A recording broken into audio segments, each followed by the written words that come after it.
সুপ্রিয় দর্শক, আজ এসেছি আপনাদেরকে দুই ধরনের বেগুন দেখাতে। যদিও বেগুন অনেক ধরনের হয়, তবে আমার সামনে এই মুহূর্তে দুই ধরনের বেগুন উপস্থিত।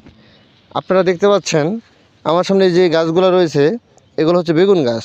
আমি যদি আপনাদেরকে দেখাই তাহলে এখানে একটা বেগুন আছে, এই হলো বেগুন।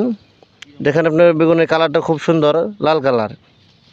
কিন্তু এর সাইডেই আছে আরেক ধরনের বেগুন, এটাও একই ধরনের। দেখেন এই যে বেগুন গাছ, সেই সাথে এটাও একটা বেগুন গাছ। কিন্তু এই বেগুন গাছের বেগুনটা হলো একদম সাদা। এই বেগুনটা আমি এর আগে কখনো দেখি নাই। তো আপনারা দেখছেন কিনা কমেন্টে জানাবেন। একদম সাদা বেগুন। তো এখানে আরও কয়েকটা গাছ আছে, একটা ছোট বেগুন দেখায় আপনাদের। তো এইরকম বেগুন আমি এর আগে কখনো দেখি নাই, বা বাজারেও দেখি নাই, এর আগে কখনো খায়ও নাই। তো আজকে চেষ্টা করব এই গাছ থেকে কিছু বেগুন নিয়ে তো খেয়ে টেস্ট করার জন্য যে বেগুনটা খেতে কেমন। আপনারা নিশ্চয়ই কমেন্টে জানাবেন যে আপনারা এই বেগুনটা এর আগে দেখছেন কিনা বা খেয়েছেন কিনা, খেতে কেমন লাগে কমেন্টে জানাবেন। ধন্যবাদ সকলকে।